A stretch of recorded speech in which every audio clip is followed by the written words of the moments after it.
Welcome back to Post Perspective at SMPTE 2018. I have with me a very interesting person behind the scenes at SMPTE. Welcome, Kevin Joyce. Thank you very much. Kevin Joyce is either a consultant or an advisor, depending on which way you look at it. That's right. To SMPTE on their recently revealed business plan for a strategic business plan for the next 3 years. That's right. Why don't you tell us a little bit about your background, Kevin, and what gave you the credibility to be the person to advise SMPTE? Sure. Well, my history major qualified me to do absolutely nothing in the tech business, with the exception that I was always the one asking the stupid questions. That's great technology, but what does it do for the clients? And I was lucky enough to have two of the board members on SMPTE make a recommendation that as SMPTE was looking to refine their vision and strategy in the future, that I should sit down with Barbara and Matthew and discuss whether this was a good fit for myself and them. And 3 hours later, we shook hands. That was back in July. And now, I understand, before we get into the process of that, tell me a little bit about your background. My background. You know, in other words, what are the various things that you've learned about over your career? Sure. So what I've learned is that companies like to tell you what they do, but they don't really do a good job at explaining what does that mean to the customer. What is the value to the customer? So you can imagine a technical organization like SMPTE, you know, with just engineers and technicians all over the place. If you ask them what is it that they do, they will explain the technical specifications of a product. And the most important thing, it's very important, but the most important thing is what value does that bring to your customers. And I think one of the perspectives that I introduced to SMPTE was to think about it as a product. SMPTE as a product. What's your value proposition and who are your customers? And so my background was in semiconductor and the graphic arts industry, and 8 years in broadcast and entertainment, hardware and software. And so we started to think about SMPTE as a company, as a business. So in other words, you have a long history in products. Yes. In products. Okay, yes. So that's how it enabled you to conceive of SMPTE, which is not usually thought of as a product. Right, it's a society, Right. It's a service, and so my brain has to be a product. What are the 4 Ps? What's the positioning? Who is the market? Okay. And then so it made it a lot easier when looking at a strategy of, okay, well, you know, what is your product? What's the value proposition? Who is the market that you go after? You know, is that market going to grow moving forward? Is the market changing? And that really helped us, I think, put a framework around really the incredible product that SMPTE's had for over 100 years. It sounds like an exciting way to approach this business strategy. I mean, was everybody kind of excited? They bought into it, I take it. Well, it's kind of ironic that you would use classic product strategy to help SMPTE with their strategy. It's almost like the Russian dolls, the dolls and the dolls and the dolls and the dolls. So, and you know, I was not a member of SMPTE. The companies that I have been a leader for have always been members of SMPTE. I had many team members come to SMPTE. So for me, I had to really learn what was SMPTE all about, and it was really incredible, the quality of the people, the openness that they were, and recognition that we need to change and change fast because this industry is really changing. Help us think about how to do that. And what did you find? Well, the first thing that we did was we did a survey, actually, of the membership. I know it sounds pretty pedestrian, but it hadn't been done in 8 years. And I said, well, why don't we ask the membership, what do they think about who you are? And non-members, what value do they get from this? And why don't we start there and add that to all the other information that we know? Was this the bottom-up part of the... Part of it. That was that's really market research. We called it taking the pulse. What's the pulse of the market? And what we discovered, and a lot of this was known, but sometimes you have to be consciously competent, not subconsciously competent, that it was an organization that was not very diverse. It's an industry that has been around, you know, SMPTE's since 1916. The workforce has changed, the products have changed, and I think it's fair to say that SMPTE did not really change and is not really a reflection of where the market is going in the future. But the biggest challenge is to recognize that, and SMPTE did 2 years ago. Yes. But it takes time, and they really put their money where their mouth was and said, in July, let's really get this thing done. We want to get it done before the next annual tech conference. We have 10 weeks. We put the hammer down, we did it, everybody got on board, and now there are concrete initiatives to help SMPTE be a better mirror image of the industry and where it's going. Was it difficult? I mean, so many people throw surveys away. Did you incentivize people to answer? No, we didn't. And I think this is a tribute to who are members of the society. These are people that, you know, the membership of SMPTE are people that are always looking to learn. You know, they want to publish, they want to help. And so when the society sent out a request for input, actually the response was phenomenal. It was over 10%. Over 10% of the active society sent in a full submission of the survey, which is an incredible subset of the society to get input on. What is it usually, in your experience, what is it usually? 2%. Oh yeah, so it's really big. 2%. We sent out 4 surveys to members, non-members, and then we sent out another survey. We got 10% for SMPTE, and in some of the others we got 2%.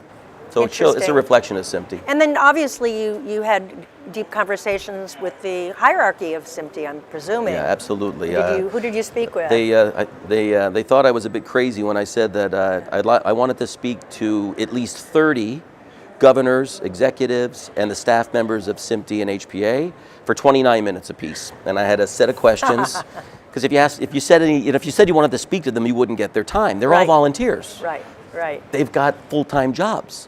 So I said 29 minutes, and I held them to it. Some wanted to go longer, and so that also gave a really good set of data. And then I shared those results back, and it was confidential. We gave the feedback anonymous, and some of it's pretty tough feedback, but they looked at it, they agreed with it, and said, okay, what do we do about it? And what were your suggestions?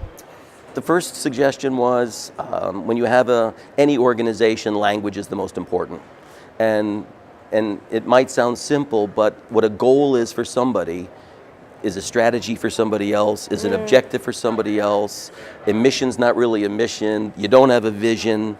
So the tactics, and so I said, I know this is going to be painful for you as the liberal arts guy in the room, but why don't we go through and set the definitions up? And so that now, once we get those set up, every discussion we have can be far more efficient. So when you suggest to do something, we could say, that's not a strategy.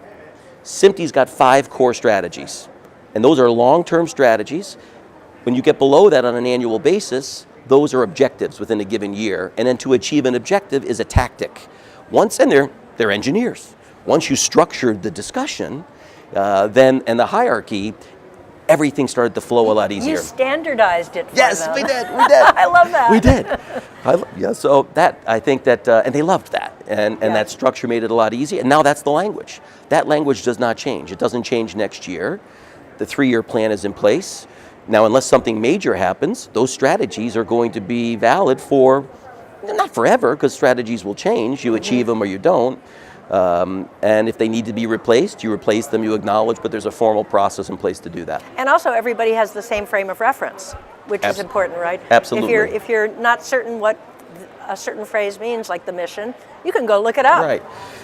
I would say one of the huge wake-up calls and the achievement that SMPTE did in this process, I think a lot of people put together a strategy and a vision, but it's a nosebleed. Right. And the society, the staff members, it doesn't mean anything to them. And one of the great things that the board did was wanted to make sure that this was real. This has to be executed. So the staff members of SMPTE fully bought into this whole process, and the objectives and financial plan and details that are going to be achieved in 2019 were all defined by the staff. This wasn't handed down. Right, that's Moses coming down with the commandments and said, here you go. This was, now we've got this language, go to the staff, we want to grow, we want to expand, we want to go to different markets. How would you do it? They're closest to it. And they all came back with very detailed plans. They got vetted, revision, and so now for the budget and for the plan for 2019, they're excited, they're on board. Well, you need that. Everybody has ownership. Yeah, they're bought in. So they're totally bought in. Right, I get that. So that really does activate everybody to participate. That's right. And what are the core things that you kind of zeroed in on as being the longer term strategies? So one of the first things was actually the systems.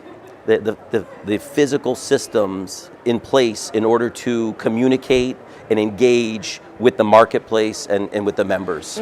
There needed to be significant investment in customer relationship management, marketing platforms, social media platforms. You just can't do a survey every 8 years and stay on top of it. This is a very fast-moving marketplace. So everybody knew it, but again, it's one of those things, it's great being an outsider, right? You could just recognize things and you ask stupid questions and then they're like, you're right.